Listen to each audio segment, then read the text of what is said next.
Buenos días a todos. Mi nombre es Alejandro. Les voy a estar acompañando en esta mañana como maestro de ceremonias.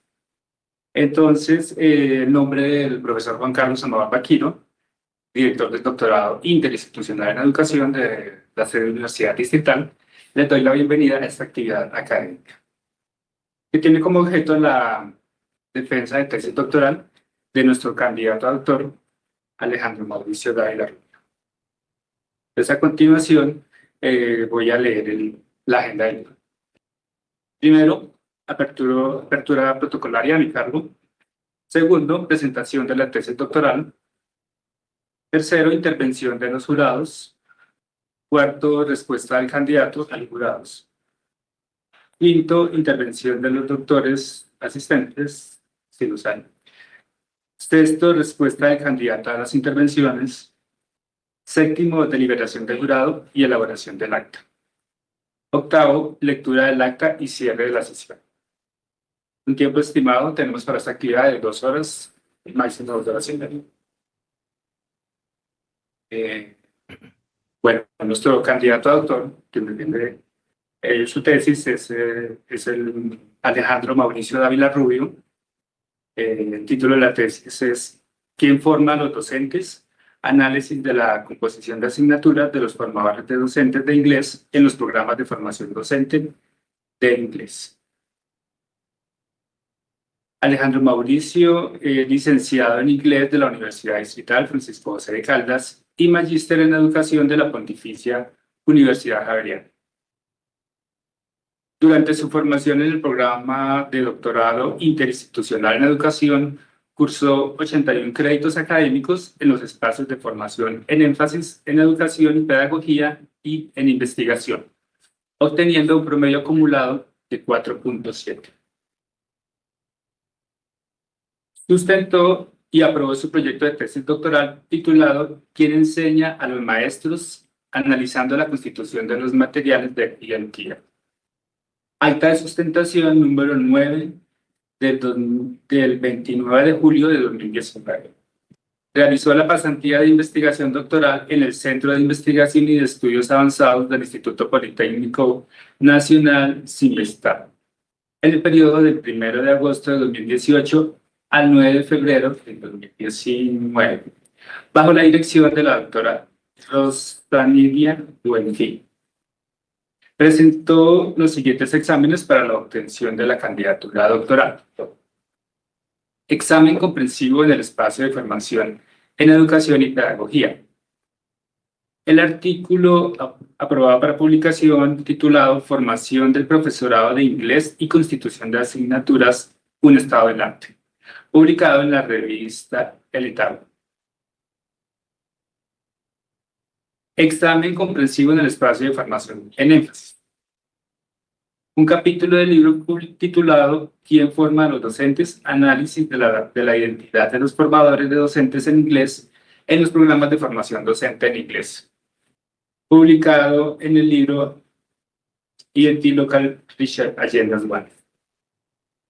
Examen comprensivo en el espacio de formación en énfasis. Un capítulo del libro titulado Investigación narrativa, contribuciones y marcos desde perspectivas postmodernas, críticas y decoloniales, publicado en el libro Incertidumbres metodológicas de la investigación en educación y el Título. El Consejo Académico de Doctorado en Educación, sede de Universidad Distrital, reconoció el estado de candidato a doctor de Alejandro Mauricio Dávila Rubio por medio del acta CADE número 12 del 12 de agosto de 2019. La directora de esta tesis es la doctora Pilar Méndez Rivera, quien es licenciada en Lenguas Modernas de la Universidad del Atlántico. También es magíster en Lingüística Española del Instituto Caro y Cuervo y doctora en Educación de la Universidad Santo Tomás. Posee un postdoctorado en Educación del Centro de Estudios e Investigaciones para el Desarrollo Docente en México. Actualmente se desempeña como profesora de la Universidad Distrital Francisco José de Caldas. En el doctorado interinstitucional en educación, es directora del grupo de investigación Intertexto.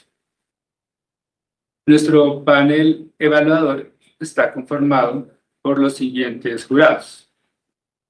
Nuestra jurada internacional es la doctora Joanna Carol Bradley, quien es bachelor en Español y Comunicaciones de la Universidad Arcil.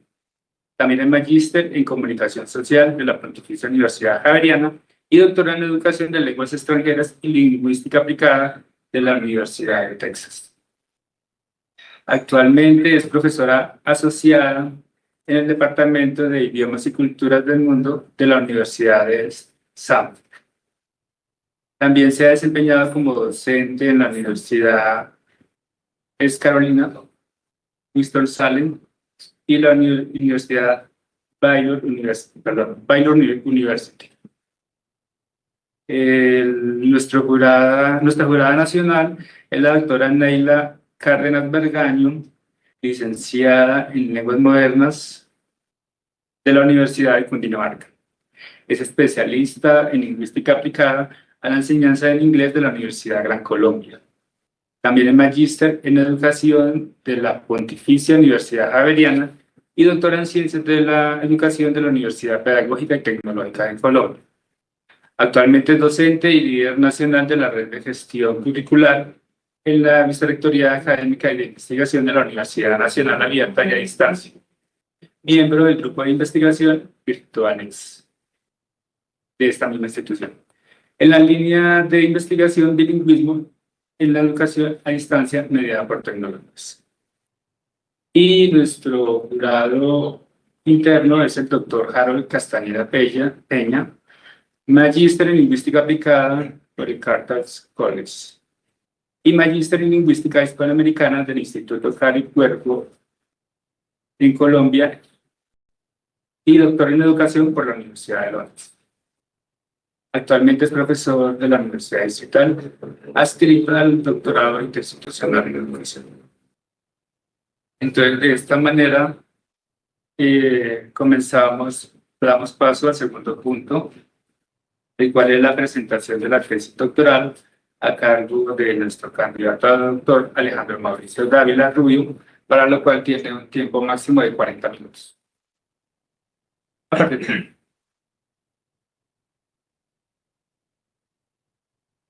Good morning, everyone. Thank you so much for being here. First, I would like to thank the committee for your comments and your appreciations on the document you read. I hope this presentation can give full account of them. Also, special thanks to Professor Pilar. Thank you so much for your years of support, both in the academic and personal level. To the audience here, thank you so much for your support throughout these years. And to the ones who are there in the broadcast of this oral defense, thank you so much for being there. My thesis and my doctoral dissertation is about who teaches the teachers, analyzing English language teacher educators, SubjectConstitution, and English language teaching education programs. My tutor, Dr. Pilar Méndez, and this research contributes to the research line of Formación de Profesores de Segunda Lengua. I would like to start this presentation with a short account of the process that I have followed in becoming a teacher educator. Going back to 2000, I started the licenciatura studies at Universidad Distrital, and I remember that we were the first cohort that started a new curriculum in that moment. The university changed the curriculum to give a focus on English language and especially in the ELT field. Then in 2006, I started to work at the Language Institute of Universidad Distrital. And this was my first experience with English language teachers. But that time, as I had just graduated, I just had, the English language certification that was asked. It was an IELTS test with a good band score, but I didn't have the MA program. However, I was given the opportunity to work with teachers from the Secretaría de Educación in language classes. Then in 2014, I had my first formal experience as a teacher educator at this licenciatura program in this private university. And one of the first challenges I faced was precisely giving classes in different subjects. For example, teaching curriculum design, classroom management, and guiding teaching practicum courses, which represented a double challenge because I had to go back to revise the authors, the readings that we had at the licenciatura program, but also to update the content that we had for these subjects. Presently, the last 10, 11 years of my professional life have been developed in this private university where I had the experience of working both at the licenciatura programs and the MA programs. And from these experiences, I have understood that being a teacher educator goes beyond being knowledgeable in the area. Yes, and this type of challenges have also taught me that being a teacher educator is composed or involves different dimensions of my subject constitution. One of these experiences came when I faced my first class in the MA program. And I remember entering the class, observing the faces of the colleagues, language teachers there who were in the MA program. And I immediately recognized one of those faces.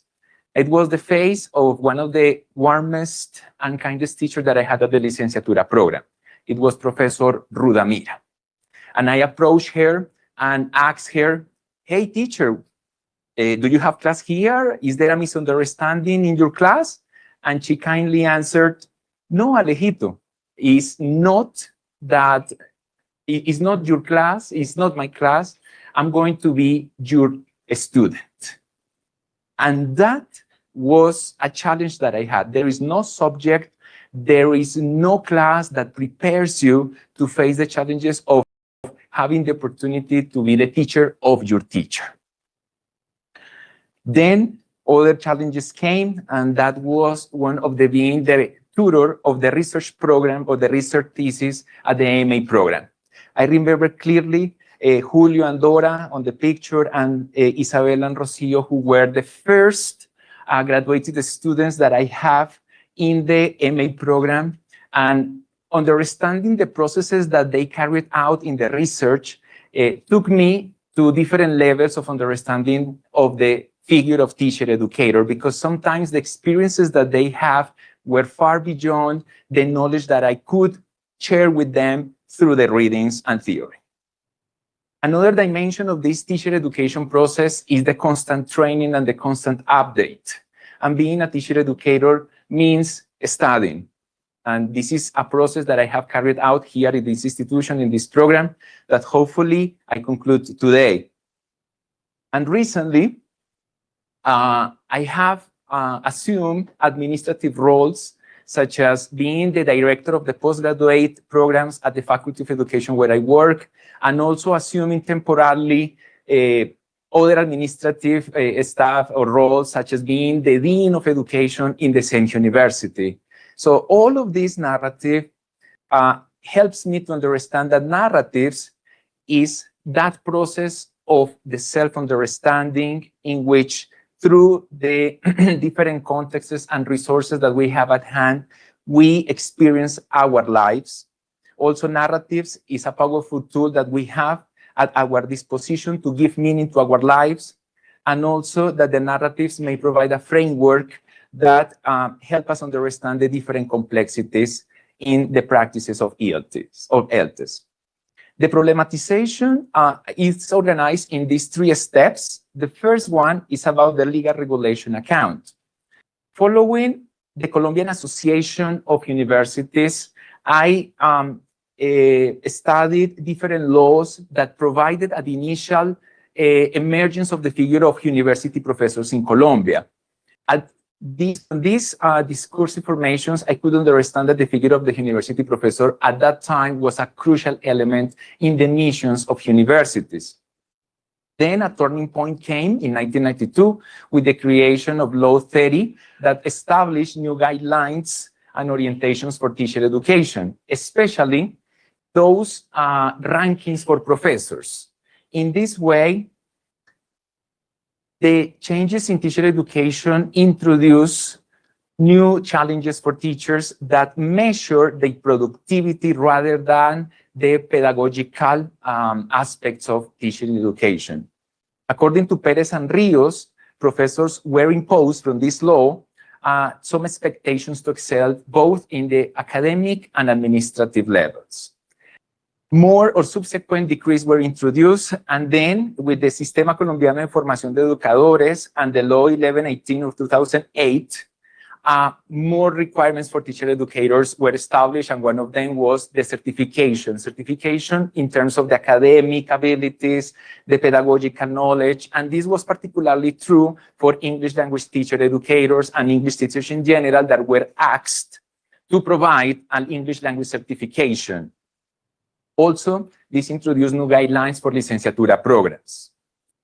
From this first element, we can understand that these laws imposed different expectations on English language teacher educators, and they also produce, this circulation of norms produce a position in which ELTEs are seen as particular kinds of subjects. The second step here is about 6 elements that problematize in a deeper way the teacher education. The first one is the academic qualifications. We already know that in order to enter a licenciatura program, we are required, yes, postgraduate studies, either MA degrees or PhD degrees preferably. But this is not all. In addition to this, the higher education entering process also establishes that teachers, in the case of ELTES, need to have the academic the language certification. However, once we enter to this world of academia, we face a challenge, and it's the constant update. There are no opportunities for ELTES to keep up to date, and it is our own initiative to work on that. A second element here is that the qualified teacher educators are more than the places available nowadays. So entering the academia world is difficult, and especially for novice teachers who face the challenges, especially for acquiring or receiving long-lasting contracts. Also, we have seen that the increased administrative burden and bureaucratic one has also affected ELTES, because nowadays we can see that it's not only about giving classes or guiding processes academically, but also giving response to managerial activities. Another important element today is the emotional and psychological strain that teacher educators face. Once we enter to this world, we understand that becoming a teacher educator is being responsible or being accountable for accreditation processes, for extension courses, for attending the different requirements that the community gives to us. Another important element here is the publish or perish mentality. Nowadays, we are aware that making publications is a very important aspect of our career, but this has taken us to understand that if you are a good player, if you recognize the rules of journals and the feedback, you will be a researcher, you will have good metrics. However, in this rush to research, to publish, we may face that we will write about hot topics, and that is something to reflect upon. Finally, there is competition among colleagues, especially in the form that there is harassment from directives, as we will see with one of our participants here. From this second element, we may understand that ELTES in particular, this area hasn't been explored, and we haven't explored how they perceive themselves or how they perceive their own students. A final element is related to the 3 discursive formations, namely teacher as a researcher, academic qualifications, and language in education policy.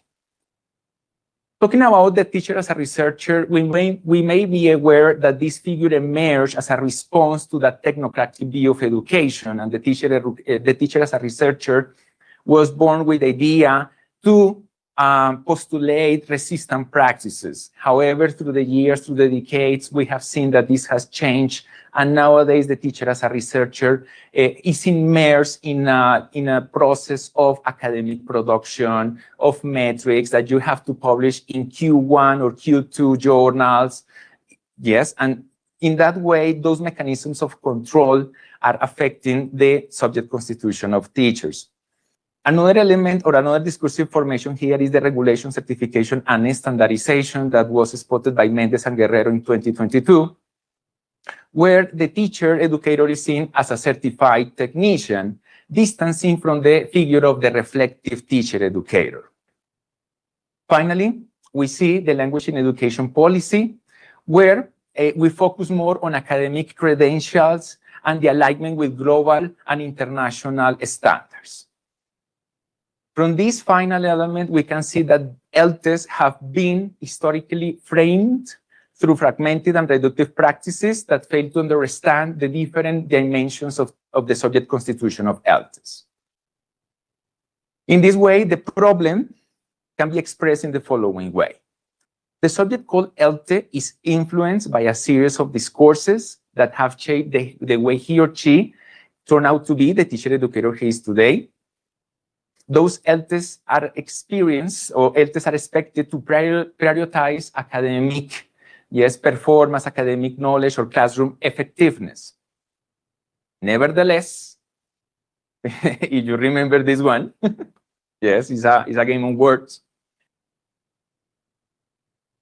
Nevertheless, the experience of ELTEs, yes, are ignored.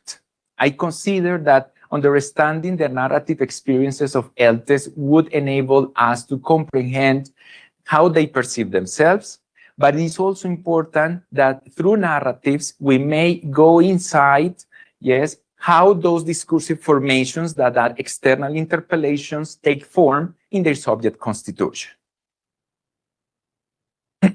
In this way, we can have the following research question and objective. What do the narrated experiences of 3 English language teacher educators reveal about their subject constitution, and the general objective to comprehend how ELTE's narrated experience give meaning to the exercise of their profession?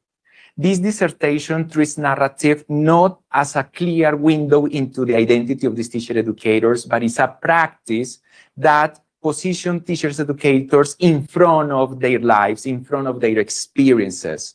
In that way, when we talk about narrated experiences, we aim to understand the different meanings that they give to those interpellations from external sources. And when we say to give meaning to the exercise of their profession is to recognize that ELTEs have an active role and they reflect upon those experiences. And more importantly, yes, we need to understand how they give meaning to the challenges that they face, the struggles that they face in the process of becoming ELTEs. The specific objective number 1 is to trace must-be discourses, rules, and practices to be complied with to pursue the occupation of ELTE in teacher education programs. And the second objective is to explore ELTE's struggle and practices to affirm, resist, or accommodate social demands in teacher education programs. In terms of the lead review of the theoretical framework, I was accompanied by 2 philosophers. But before that, and following the suggestions and comments made by the committee, I would like to first talk about the categories of identity and subject constitution. Identity usually is treated as a relative coherent self-description where the subject weaves episodes of her life into a plot.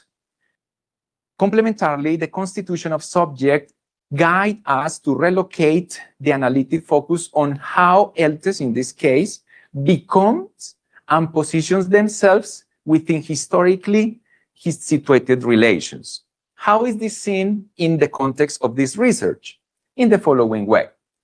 We have the figure of the ELTE. In terms of identity, we may find on the academic productions that ELTE has been cataloged, yes, through discursive formations. And in this way, the ELTE is seen with a set of characteristics that he or she possesses or negotiate. In contrast, we have the subject constitution that has helped us to interrogate how these ELTEs come to be through narrative meaning making.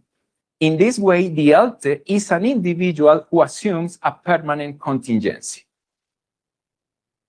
I have invited two philosophers. The first one is Ricoeur with his idea of the capable human being. He asks the question of who, and in answering it, he establishes that that person of the who is a person who suffers, is a person who acts, is a person who narrates, and is a person who assigns meaning to their experiences. In this way, teacher educators and ELTEs especially, yes, are influenced by a myriad of external forces, discursive formations, yes, but it is in the reflections that they make upon those experiences, those external interpellations, that they can resist or adopt those influences. The other guest that I have invited is Foucault, with his idea of the care of the subject. He also asks the question about who, and he answers this question by indicating or pointed out the external forces that interpellate the subjects, and also the multiple possibilities that are available to subjects to choose. But also it's important to take into account the care of the self and the governmentality, yes, process that subjects carried out. In this case, we have that ELTEs, from this perspective, encounter different forces that shape their subjectivity. For example, the other colleagues, their students, the institutional policies, and even their own positions towards education. However, a question emerged here, and is how does the teacher educator talk about himself? This is something that is still pending of informing.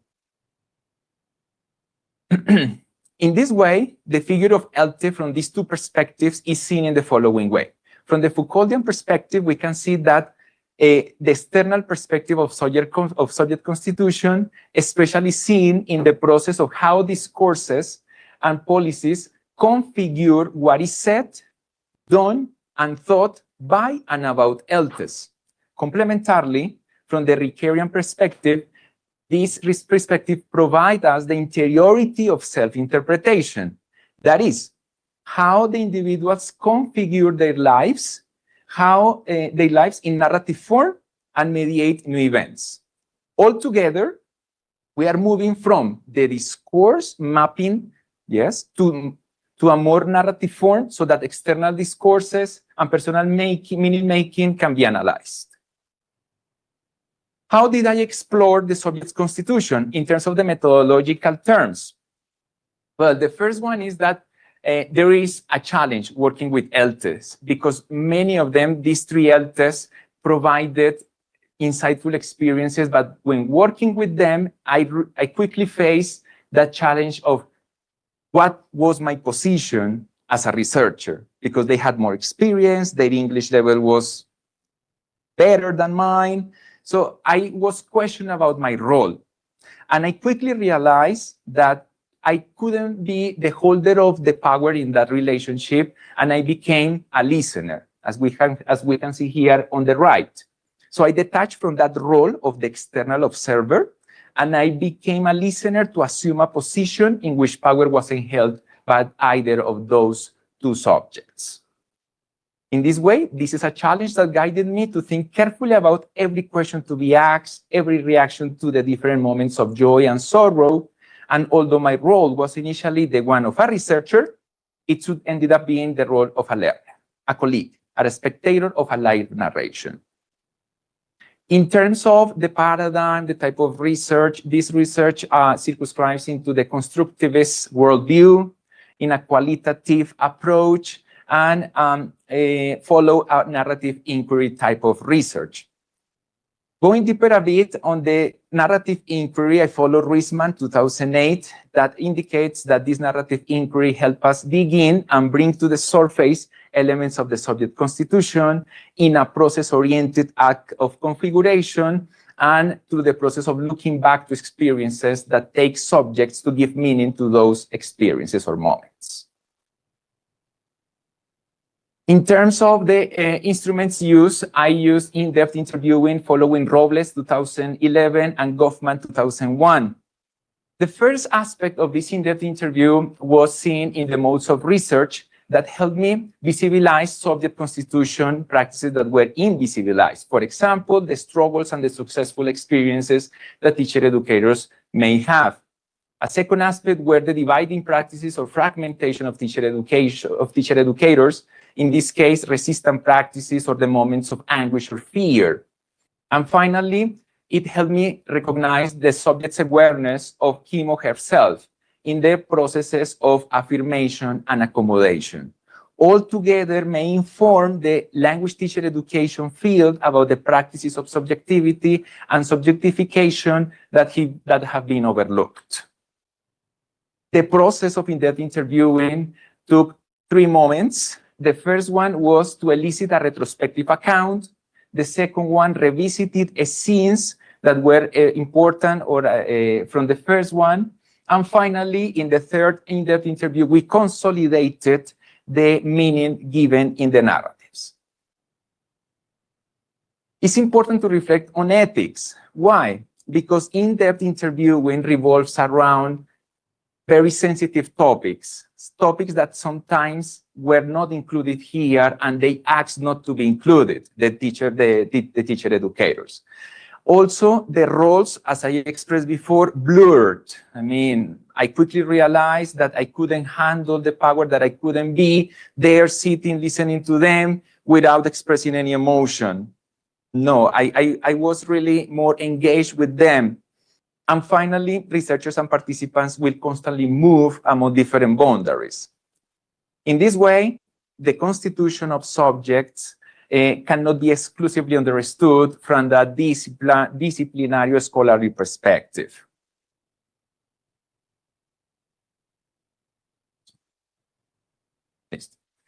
Who were the elders participating here? The first one, oh, ¿qué pasó?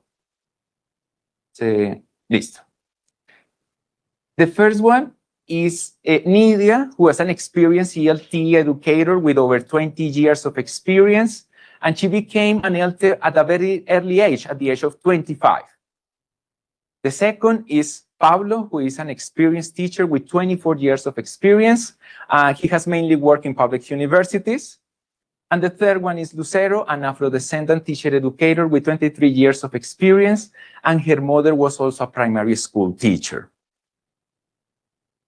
Moving in the process of data analysis, turning data into narratives, I follow Polkinghorne's paradigmatic mode, especially in this process. I organized the narratives, I codified them. My aim wasn't to produce a single narrative, but to identify recurring themes across the different stories. I didn't access the stories of the narrative with pre-existing codes. I let the categories or the concepts emerge. Some of them at the initial stage were institutional authority, internalizing discourses, and discursive resistances. And more than a chronology of events, I see narratives as imploded events. For that reason, you will find that there are different narratives rather than a coherent long one. This is the process of analysis where I would like to focus on the last part that was the construction of layers. Once I followed the process before, I started the first layer of analysis that was the adjustment, especially in terms of grammar structure, polishing a little bit the content. The second layer was the understanding of salient elements. And then in the final layer, we have the emerging struggles of ELTES, that is the one that I'm going to present now. So what did we learn about ELTES subject constitution? In the case of Nélida, I identified 2 principal struggles. The second one that we have here, the struggle for affirmation and professional fulfillment, was characterized by that permanent, demanding, how can we say that? That personal demanding commitment towards a figure of a professor that is both committed with the students, but also committed with the academy, but committed with all the aspects that are involved in the figure of teacher educator. Yes, this is especially true because when we enter the world of teacher education, we face the challenges that we are given a huge amount of subjects first, but also sometimes we face another struggle, and is, as I faced in my initial first experience, what can I do with this? I mean, how do I organize? And we face here this struggle. But for Nélida, there was another important struggle, and is the establishment of credibility and authority. I would like to pay attention here to the red fonts that we have here. I'm going to allow very quickly them. That time was hard because of what I was telling you about, that duality between being human and being a professional. I graduated when I was 22 years old. They, referring to the students, didn't believe in me. They didn't believe in me. I'm talking about the students. I think that was one of the most crucial moments of my life, because even because of the level of stress I had, and my students were really tough, really tough. Even when I was explaining the reasons why I thought something, they said, but why are you sure? The struggle that we evidence here is that of establishing credibility and authority. Yes, some authors have talked about that, such as Goodwin and Jurado, but my point here is to see that novice teachers face challenges. And those challenges sometimes come when we are young, when we are given that responsibility. And that happened to me. And that happened to me when I faced my first class. Yes, I fortunately graduated, and I had at that time good level of proficiency in English, but I could see the faces of those teachers looking at me. You are going to be my teacher, but I am older than you. And that happened to Nélida. There is a disconnection between the pedagogical expertise and the institutional validation. Why? Because the figure of the university professor is expected to have what? Seniority, publications, years of experiences. But what about the novice teachers who are young? Also, from Jurado, we can see the nomadic subjectivities. What is it about? With Nélida, we can see that novice teachers experience that challenge and that anguish of not having a permanent contract, as it was the case of Nélida. Nélida were forced to quit her position as a full-time teacher because of the different pressures that she had from directives and from the students. In this way, we can see that the figure of the teacher educator is rendered as this teacher who has to have good level of language, but also publications, but also to accomplish accreditation level and to know about many other aspects. In this way, that affection figure, the empathetic figure that Nélida wanted to transmit with their students was seen as something that wasn't legitimate. In the case of Pablo, it's something interesting to see here, the struggle with generation and contextual gaps. This is characterized, and maybe it happens to us, and is we enter the classroom, especially with first semesters of licenciatura programs, and we see that they are very young. Nowadays, students are entering the licenciatura programs at a very young age, and we face the problems of the generational gap. As Pablo stated in his narratives, we were educated in the 80s, 90s, 2000s. And we were educated, well, maybe later. But we were educated, in my personal case, following the applied linguistics, yes, world. And there were no signs of a decolonial perspective or a critical perspective at that time.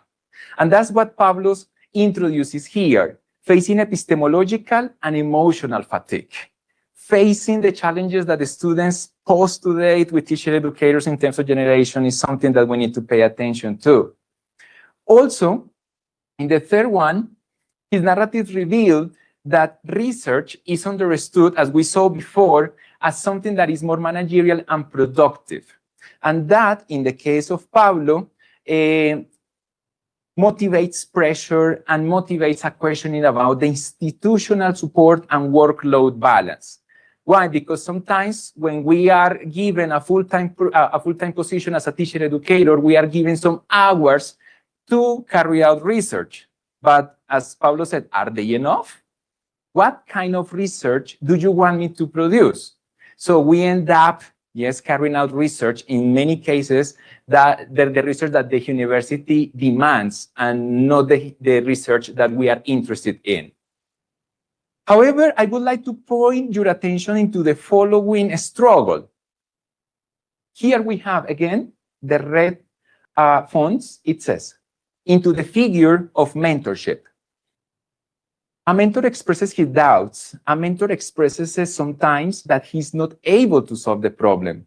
By the same token, when solving a problem together, a mentor brings back and retells, recounts, and recollects memoirs from his own experience, and he shares it. However, the question is, what was my student teacher feeling at that moment?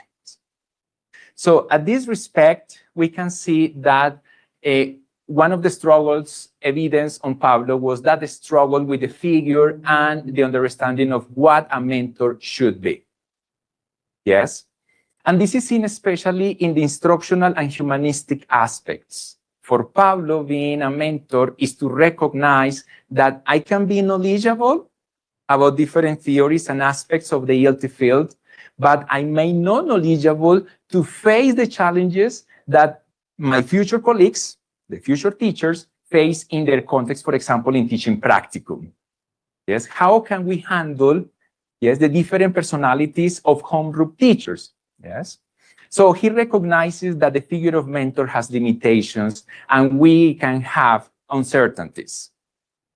Also, from this struggle, we can see that Pablo's struggle is also seen in the requirements to balance that emotional aspects of being a teacher educator. An important aspect here is that when we establish the voice of the mentor, it's not the voice that totalizes everything. It's not that the mentor has all the answers. In his narrative, he also expresses that mentoring transcends the pedagogical coaching. That is, as he said in the question before, how are my students feeling? What are they feeling in that moment? And that is something that he really pays attention to and indicates that being a mentor is not about knowing everything. It's about understanding that the person in front of you is not a language learner, is a future colleague. Finally, we have, yes, our Lucero. She had different struggles. I would like you to focus on the second one, and it's something that I evidence on the other teacher educators, especially with Nélida, and is the absence, yes, of support at the institutional level and coping with institutional abandonment. Yes, have you ever thought those first classes that you gave at the licenciatura programs? Who was your support? Did you receive any support from the institution? Or were you alone organizing the syllabus, organizing the readings, organizing the activities? This is something that emerged here in Lucero's struggle. For example, talking about her first class at the licenciatura program. She, talking about the director, she said, here you are. So do what you have to. And she gave me the schedule. 8 semesters, not first, not second. So I immediately imagined, what am I gonna do? How can I do it? I said. I remember that she said, yes, here you are. You have to go and you have the class right now. And I said, my God, right now? Do I have to? So this uncertainty and this being alone is something that characterizes not only Lucero's struggles, but many of us. In this way, we can see a pedagogical solitude for novice teachers. Yes, and this pedagogical solitude is experienced through the delivery of complex outputs, the research, teaching, and advising without corresponding to a support from the institution. But at the same time, establishing good relationships with the students is a struggle that was evident in Lucero's subject constitution. In this way, her subject constitution as an ELTE wasn't affirmed through institutional or professional rewards, but rather through a continuous and reflective praxis. To conclude, taking into account the first objective, the research question and general objective about the narrative experiences of three ELTEs, we can say that in the case of Nélida, Nélida's struggles illustrate how the authority and credibility are established amid hierarchical structures. In the case of Pablo, his narratives highlighted the complexity of mentorships, and in the case of Lucero, we can see that these contingencies in the initial process or the initial experiences as a teacher educator are fundamental and contribute positively. Altogether, yes, introduce that the narrative experiences of these three teacher educators unveil that the subject constitution of ELTEs is intricate and is relational. They also demonstrate the tensions between power and resistance and the narrative reflection and self-understanding. In terms of those must-be discourses, we can see that in the case of Nélida, her experiences underscored institutionalized expectations that were not met at the first time. Also, in the case of Pablo, the generational aspects and tensions unveil how institutional norms, yes, surrounded hierarchy and pedagogical autonomy. And in the case of Lucero, her narratives highlighted the intersections between the personal experiences and externally imposed discourses. Altogether, in terms of the struggles, as we could see, Nélida's struggles revealed that affective and symbolic cause of resisting, yes, in the case of ELTEs, yes, prioritize seniority, standardization, and academic conformity. Pablo's practices of professional mentorship and curriculum design reflected an engagement with social demands. And finally, Lucero struggles highlighted the social injustices and epistemic exclusions. In terms of the contributions of this research, we can say that it would be interesting to incorporate seminar for novice ELTEs at English language teaching education programs through a process of evidence of self-evaluation. Also, for the research lines, shifting from a historically situated account of ELTEs may contribute to identify discourse, policies, and the connection with lived experiences. And this present research is moving to a Foucauldian Rickerian framework to understand the positions of becoming an ELTE. For further research, we have that the line of inquiry across Colombian and Latin American contexts would be an important aspect to explore, maybe through a longitudinal research project or research study that traces the sedimentation of subject positions in teacher education, and maybe to understand how these must-be discourses articulate with aspects of gender, class, and race. Thank you.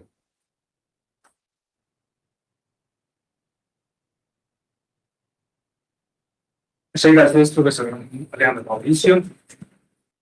Entonces, ahora pasamos a la parte de la discusión acerca de la tesis. Para esta parte tenemos 30 minutos y hasta 10 minutos por cada jurado. Entonces, iniciamos con nuestra jurada internacional, la doctora Joanna Carol Bradley. Bienvenida, doctora Joanna. Tiene 10 minutos para hacer su intervención. Thank you. Good morning, Mr. Dávila, esteemed committee members and colleagues. First, I want to congratulate you, Mr. Dávila Rubio, on the completion of your dissertation, Who Teaches the Teachers? Analyzing English Language Educators, Subject Constitution of English Language Teaching Education Programs. This is a significant and timely contribution to the field of teacher education, particularly within the Colombian and broader Latin American context. Your work stands out for its theoretical ambition, weaving together Foucault's analytics and power and subjectification with Ricoeur's narrative identity, and for its methodological rigor in employing narrative inquiry. The decision to foreground the lived experiences of the three English language educators, Nélida, Pablo, and Lucero, offers a rich, multi-layered portrait of how professional subjectivities are shaped, challenged, and redefined within the complex institutional and social landscapes. I especially appreciate your attention to the interplay between external discourses, such as legal frameworks, institutional policies, and social expectations, and the internal processes of meaning-making, resistance, and agency. Your findings illuminate the non-linear, often precarious journey of becoming an English language teacher educator and highlight the importance of mentorship, gender, and local context in shaping professional identities. I would like to focus on two areas specifically: the methodology and the findings. Methodologically, your use of 3 sequential, in-depth interviews per participant, combined with paradigmatic narrative analysis, demonstrates your thoughtful approach to capturing the complexity of subject constitution. The recursive member checking and peer debriefing you describe add credibility and depth to your interpretations. In reading the dissertation, I was struck by how you balanced inductive thematic development with your theoretical foundation, ensuring that the voices of your participants remained central throughout the analysis. Your findings that the ELTE subject constitution is not a straightforward process, but rather one marked by tension, negotiation, and ongoing narrative reconstruction. For example, Nydia's struggle for legitimacy and affirmation in the face of age-based prejudice and institutional skepticism, Pablo's navigation of generational gaps and research pressures, and Lucero's experience of gendered exclusion and professional isolation. These all point to ways in which ELTEs actively resist, resignify, and sometimes transform the discursive constraints imposed on them.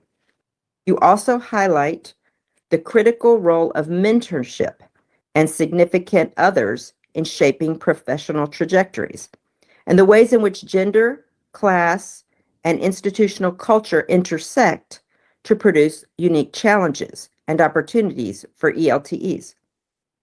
Your recommendation for induction pathways, dialogic supervision, and gender-sensitive policies are both practical and urgently needed. With these comments in mind, I would like to pose 2 questions that invite further reflection on your methodological choices and the implications of your findings. My first question refers to your methodology. Your dissertation relies on retrospective narrative inquiry, with participants recounting their professional journeys and struggles. Given the potential for selective memory, narrative smoothing, or self-censorship in such accounts, how did you address these risks in your data collection and analysis?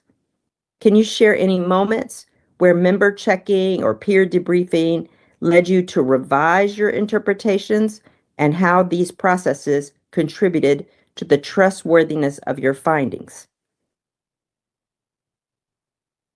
My second question is in reference to your findings and implications. Your analysis reveals that ELTEs engage in situated resistance and narrative redefinition of their roles, often in response to institutional constraints and gendered exclusions.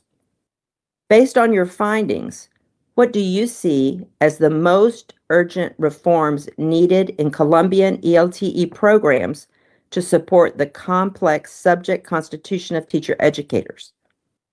How might your narrative-based approach inform the design of induction, mentoring, or professional development programs, particularly for those navigating precarious or marginalized positions within academia? Thank you, Mr. Dávila Rubio, for your thoughtful and important work. I look forward to your response and to a stimulating discussion. Thank you so much, Dr. Bradley. Okay.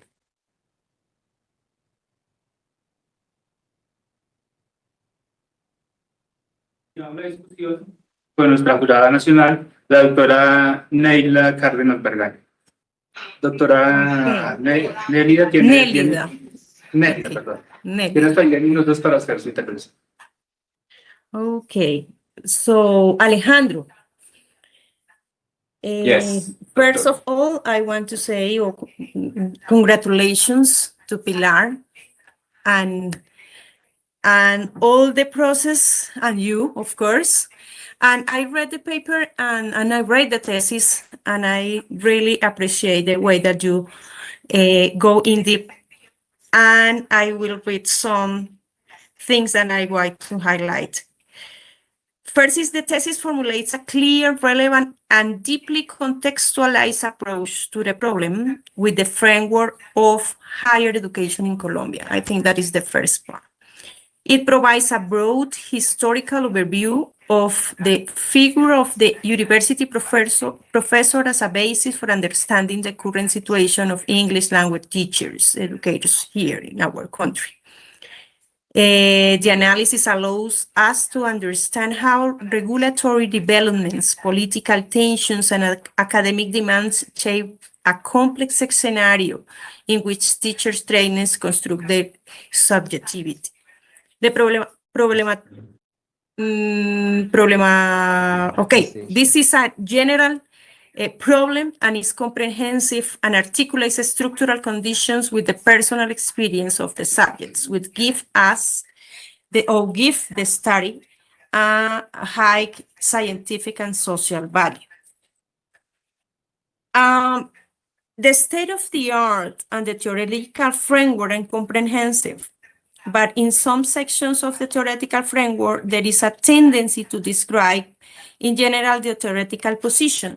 And I want to highlight that you support or you give an answer of this part in all the paper that I received at the end. So it was good. I only have, in this part, about the methodology, as our Dr. Bradley says. The methodology is one of the central strengths of the work. It's my point of view. The narrative design based on in-depth interviews is clearly justified as the most appropriate way to explore the subjectivity constitution of ELTs. The instruments are clearly described, and the ethical aspects of the research as reflect upon which reinforces the rigor of the process. I like the way that you include the topic, what about the ethical issues of in-depth interviewing, and was good that part of your presentation or your thesis. During the defense, Alejandro, you respond one by one of the observations I made after reading the thesis. I appreciate that. And the conclusions demonstrate the integration between theory and the position of the teacher's interview. I only want to listen at the end a personal conclusion of this process, not only about the research process. It's about a personal conclusion of the process of all the theses in general. Thank you. Thank you. Thank you, Dr. Nélida. Continuamos la discusión con la intervención de nuestro jurado interno, el doctor Castañeda. Dr. Harold. Thank you. Okay, just want to welcome Dr. Bradley and Dr. Cárdenas to Universidad Distrital Francisco José de Caldas and to our doctoral program. It's just a joy and also intellectually sparkling to have you guys here joining us in this event today.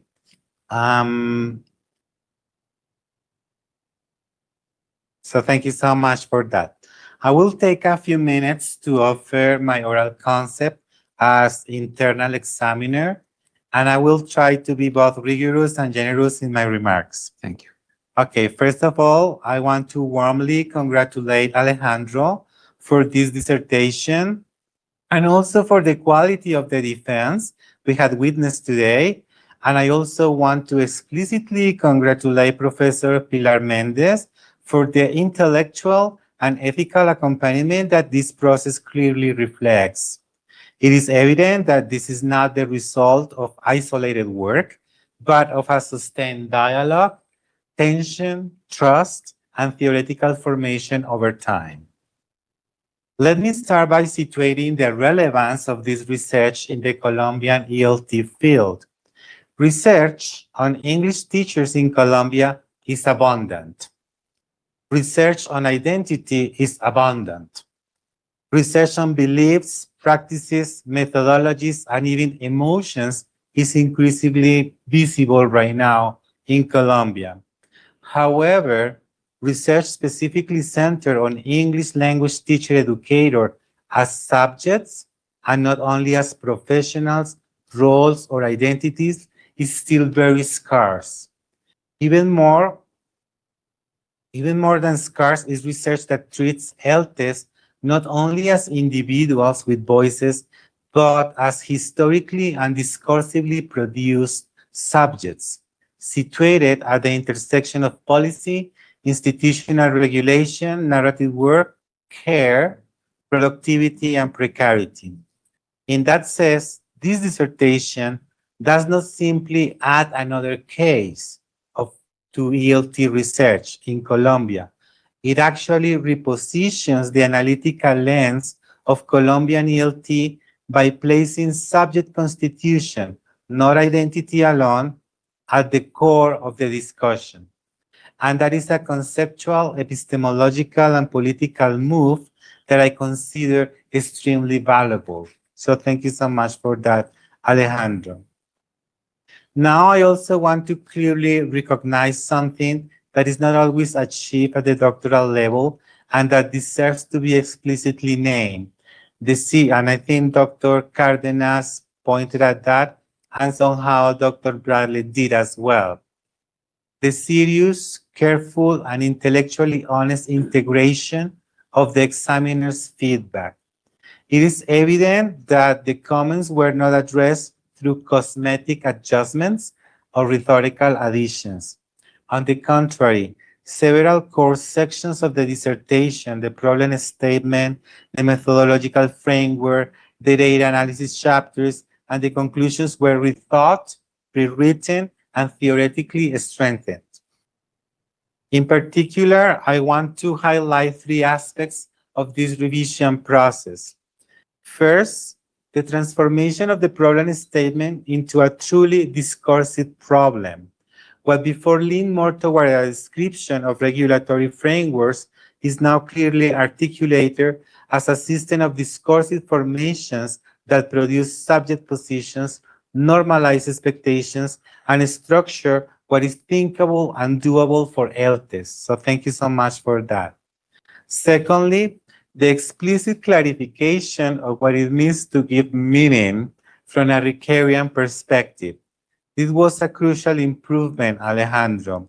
Meaning is no longer used as a vague expression, but as a hermeneutic operation of employment, ethical orientation, and narrative labor. And thirdly, and perhaps most importantly, the strengthening of the analytical complementarity between Foucault and Ricoeur, which was not that present during the Viva, but is present now in the written dissertation. The dissertation now shows with more precision how Foucault allows us to analyze discursive regimes, technologies of power, and institutional normalization, and how Ricoeur allows us to understand how subjects narratively prefigure, appropriate, resist, and reorient those regimes through lived experience. So thank you so much for that. At the level of the findings, I want to emphasize the analytical richness of the three cases, mostly because I identify with some aspects of all of them. And I'm pretty sure that all of us probably did. So what the dissertation accomplishes here is not to produce a single model of the ELTE, but to show three distinct modalities of constructing pedagogical authority, ethical practice, and professional legitimacy under conditions of institutional constraint. What unifies the cases is not the sameness, but a shared struggle with productivity regimes, care, mentoring, and recognition. Now, with the same respect and academic responsibility, I will also name one remaining productive tension, not as a failure, but as a frontier for future work. This tension has to do with the positionality and power in the research relationship itself. The dissertation offers a very sophisticated analysis of how power operates through policy and institutional demands. However, there is still room to further interrogate how the researcher himself is positioned within those same power relations during the production of the narratives. We know that you said that you became a good listener and actually like an active producer of the narratives with them, and I understand that. But then where is your voice? Which is basically one of the questions that Dr. Cárdenas was also asking. This does not invalidate the study in any way. On the contrary, it opens an important horizon for the future work. And with this in mind, I would like to close with two final questions of contribution, which are not intended as challenges, but as invitations for projection. So you don't have to give us like an exact answer for them right now. It's just for you to keep thinking about the future.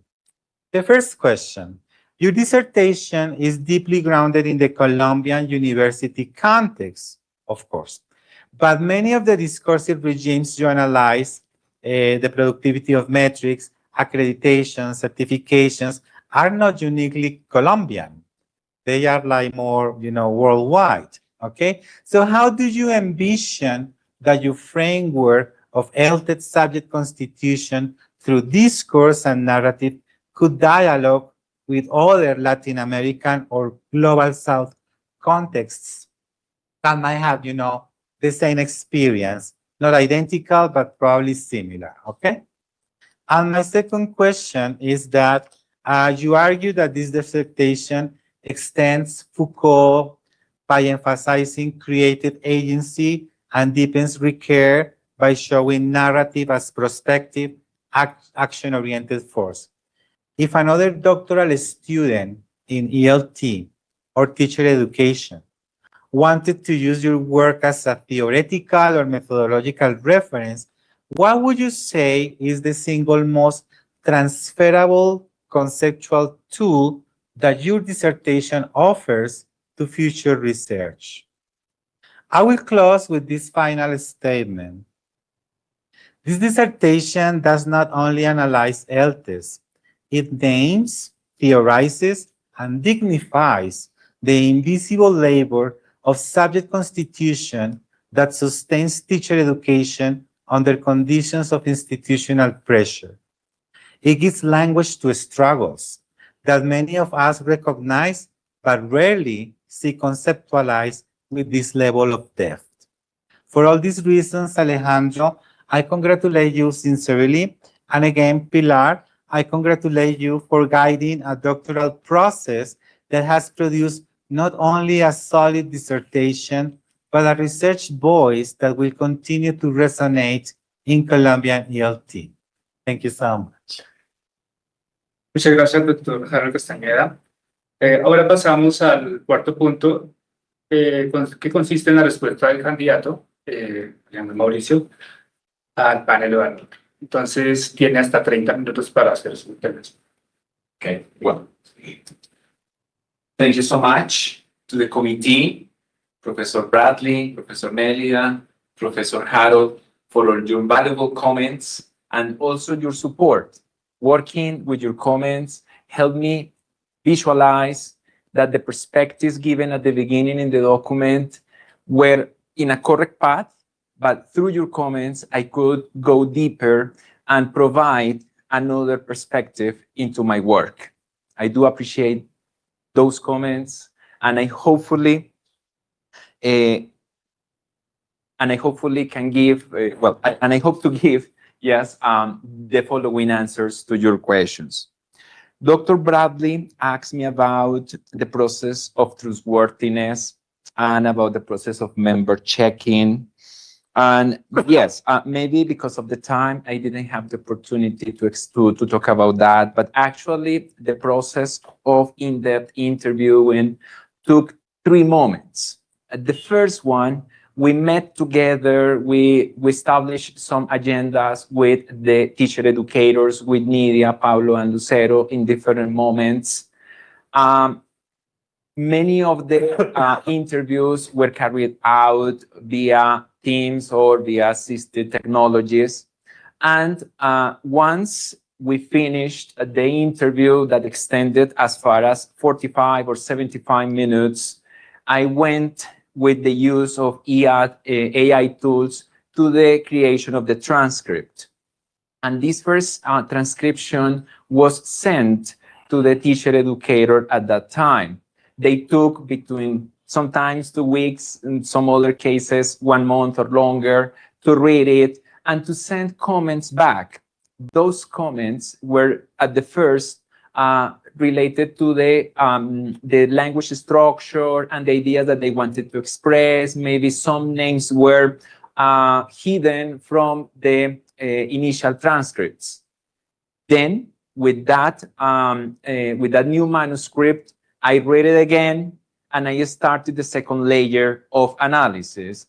In this way, I started to use CODA as a strategy to analyze the contents, and what we say here, glossa, and I started to see the emergence of different concepts or ideas into the narratives.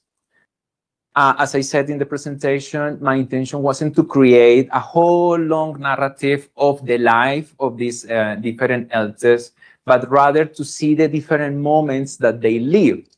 In that way, this second layer focuses on providing those moments that were significant. For example, in the case of Nidia, a very important moment came with the experiences of an more experienced elder that at the first steps of Nidia indicated a path for her to follow. So these aspects emerged, and I sent this second layer of analysis to the teacher educators. They again analyzed, took some time, and sent back some comments. This process was repeated with the final layer, in which we identify some struggles as we presented here. So the final version of these narratives was sent, including the analysis of the struggles. In this way, we completed the cycle of 3 in-depth interviews with each participant, and we accomplished, hopefully, the process of trustworthiness and member checking. Your second question goes about what can I see as the most urgent reforms in English language teaching education programs? And I would take the cases of Nidia and Lucero and even my own personal case. When I entered the world of teacher education and especially licenciatura programs, the principal challenge that we faced is the lack of support from institutions. We are assumed that because having a master's degree, yes, or having some experience on working in the schools, we may be prepared to assume the challenges of educating the future generation of teachers. And this is something that we need to take into account, because more and more nowadays we have that teacher educators are graduating at a very young age, and they are focusing on achieving academic qualifications. But what about that experience that nurture our role as teacher educator? What about our experience in going to the classrooms and experiences the challenges that language teachers have? That is something that maybe needs more attention from language education programs. So in this way, we can see that Nélida, Lucero, Alejandro, and maybe some others, when they started their teacher education career, were in a precarious situation. And those challenges would guide LTEP's, English Language Teaching Education programs, to offer, to create any kind of accompaniment for those novice teachers. And I would say that that support would be guided or would be focused on two aspects. First of all, on the research aspect, because you are given, yes, the responsibility to guide not only one, but maybe 3 or 4 research processes at licenciatura programs. And you may have one experience or different experience in understanding a process of research. But what about the process of research that is validated in the institution where I work?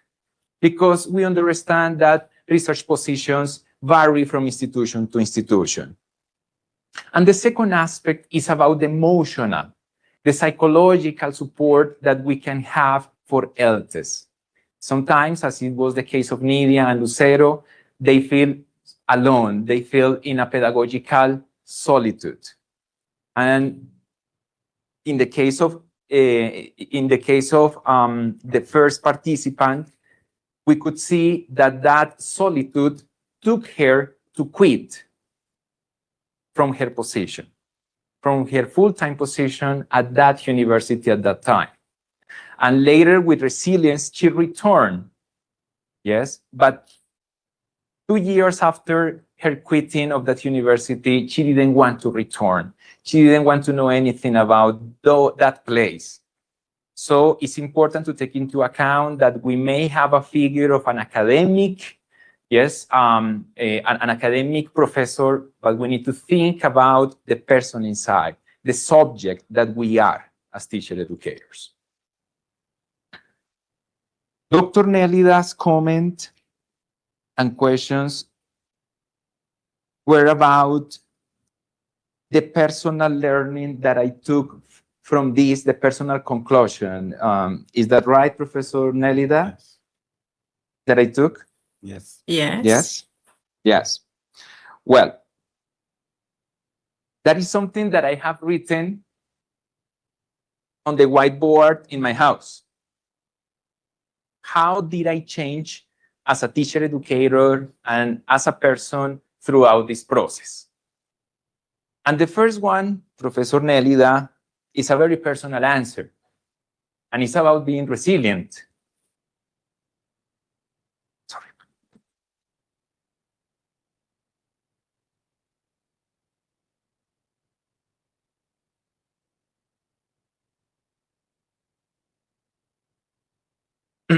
Sorry.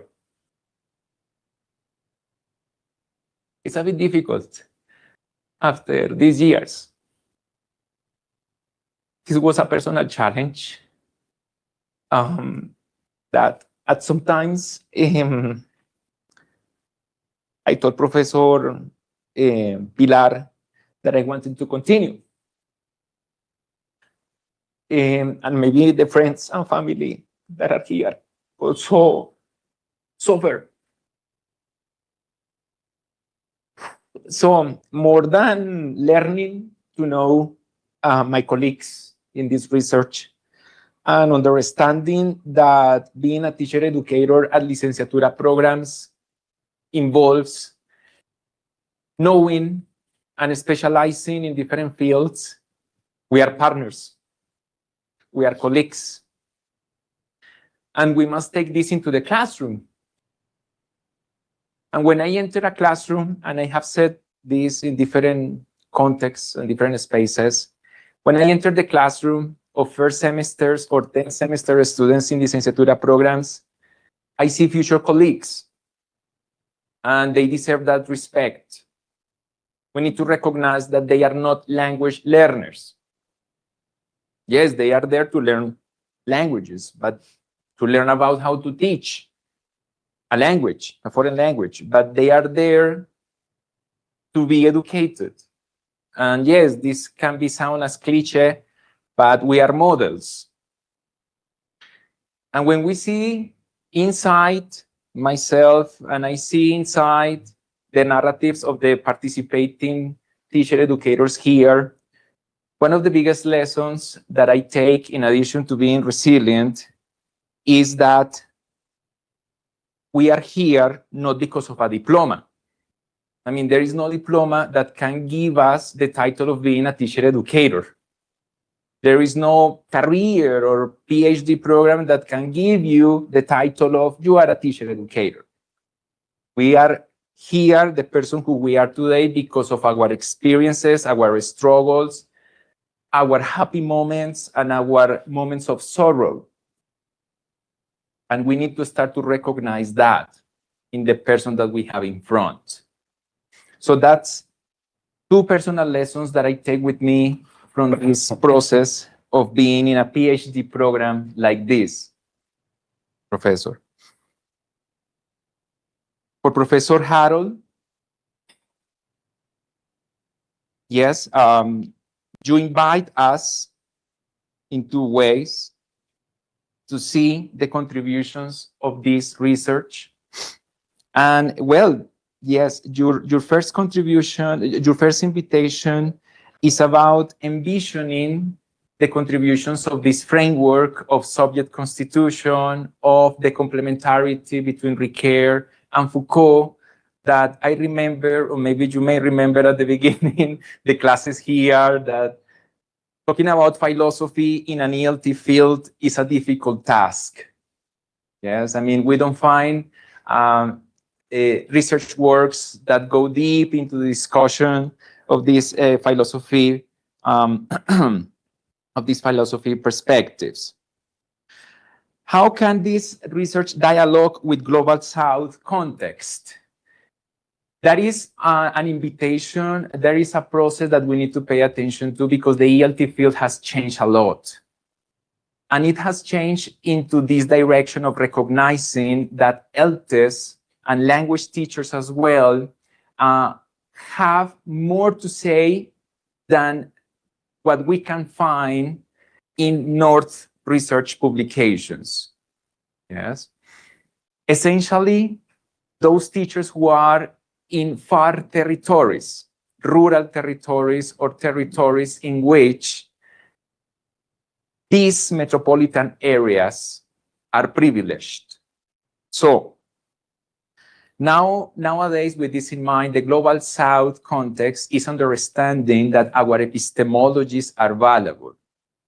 And in doing so, understanding the subject constitution of other teacher educators from other latitudes in South America may expand the struggles that we face, inviting to see other perspectives, other rules, other policies, but at the same time, other experiences. Also, this Global South is inviting us to see how the person called ELTE or the person called language teacher is not constrained by different labels. Labels that establish, as we presented today, established the aspects of language proficiency, that you need to be knowledgeable about accreditation processes, but we need to rescue the epistemologies and the different aspects of teaching that these ELTs can have in other territories. And the second aspect that you invite us to think is about if another researcher in the ELT field wanted to use this theoretical framework, what would be the most transferable tool for future research? And I would say this complementarity between the authors of Foucault and Ricoeur. Yes, I mean, understanding that we are who we are today in terms of the discursive interpellations that come from the outside, and that we can give meaning, and we give meaning through our narratives and our experiences, is the step forward in this research process. Thank you.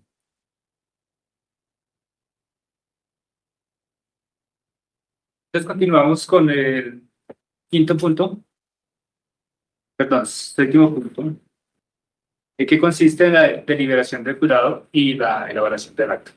Entonces, para este punto vamos a cortar la transmisión y nuestro jurado interno va a actuar como secretario del panel.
part of the agenda.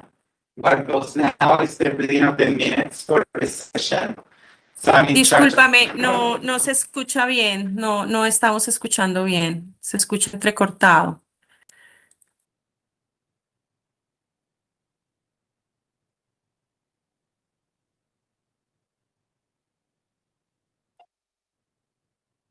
Los hemos perdido. Sí, O nos han perdido. sí, yo creo.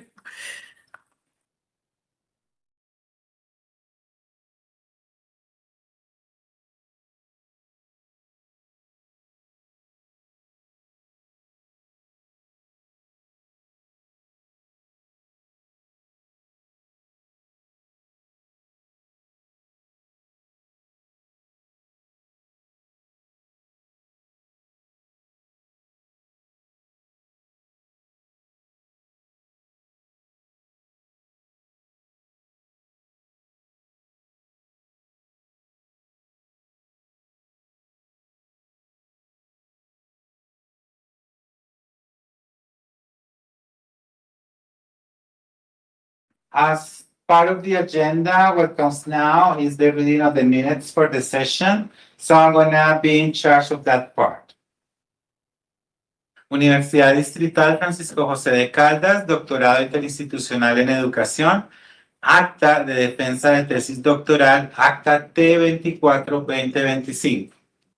El martes 9 de diciembre de 2025, la doctora Joanna Bradley, doctora en Educación de Lenguas Extranjeras y Lingüística Aplicada y profesora asociada de la Universidad de Samford, Estados Unidos, por videoconferencia.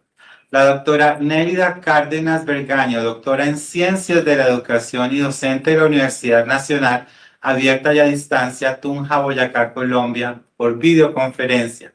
Y el doctor Castañeda Peña, doctor en Educación, profesor e investigador del Doctorado Interinstitucional en Educación, sede Universidad Distrital Francisco José de Caldas, Bogotá, Colombia, presencial, se reunieron como parte del panel evaluador de la tesis doctoral titulada Who Teaches the Teachers? Analyzing English Language Teacher Educators, SubjectConstitution and English Language Teaching Education Programs, de autoría de Alejandro, Mauricio, Dávila, Rubio, y dirigida por la doctora Pilar Méndez Rivera, profesora e investigadora del Doctorado Interinstitucional en Educación, sede Universidad Distrital Francisco José de Caldas. Luego de escuchar la defensa de la tesis doctoral en mención, el tribunal otorga la calificación de aprobada con distinción. Felicitaciones.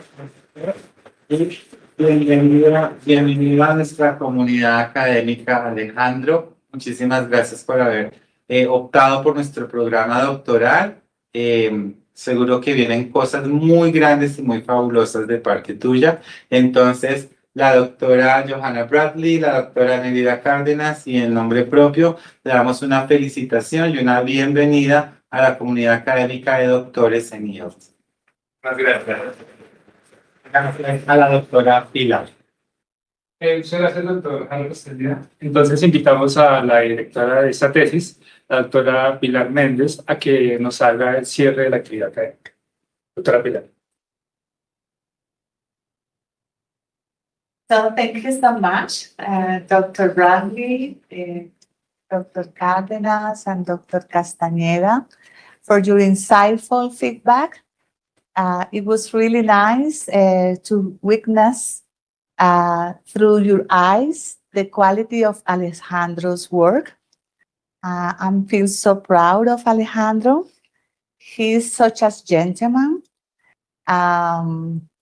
I would like that you have this opportunity to have met Alejandro time ago. I was his licenciatura professor time ago, and I feel so proud since then, Alejandro, because there you showed a lot of effort, intellectual effort, commitment to your career. And I'm not disappointed now that you have achieved this doctoral level because you deserve it. You have worked a lot. And I would like to acknowledge that it's not easy to get this position this title when you have to work full-time, full hours, doing many things, coordinating, being a dean, many responsibilities, as he mentioned during his presentation, and at the same time, to study to gain this level of graduation. And I found this very, very inspirational for the community of teachers who every single day are working so hard to become better teachers for the community that they are inspiring. And this is very important to say because in Colombia we have different conditions and different treatment, and it is not easy to really hold this ambition and to take it to the last level. I would like also tell something about this dissertation means a lot to me because reading Foucault, it is not an easy endeavor. And I was sure the first moment I met Alejandro that he was the one devoted to do that task. And he invited me to read Rivera. And it was a really challenging dialogue, a really challenging and beautiful endeavor for both of us to learn from each other and to study together. And I think that it's really important to say that a doctoral process, it is not a process in which a professor like me is here just to guide the other. It is a mutual understanding process, a mutual commitment to achieve something together. And I feel really proud of the product. And I'm hoping to see that final article published to tell to the world the importance of this profession and the importance of this teacher education profession and the importance of achieving different roles and different scenarios to really profit from our own intellectual productivity. So thank you, Alejandro, and congratulations. And I hope that your career expands even more. Thank you so much for all of you. Entonces, también muchas gracias a nuestros estudiantes por llegar hasta esta etapa de su formación. Muchas gracias al jurado, al doctor Harold, doctora Nélida, doctora Joanna, por la lectura de esta tesis. Agradecemos también a los compañeros, amigos, familiares de Mauricio por acompañarnos el día de hoy y también a nuestra audiencia que nos siguió por nuestras redes sociales, nuestro canal de YouTube y nuestra fanpage. Entonces, siendo las 10:54, damos por finalizada esta actividad académica. Muchas gracias. Gracias.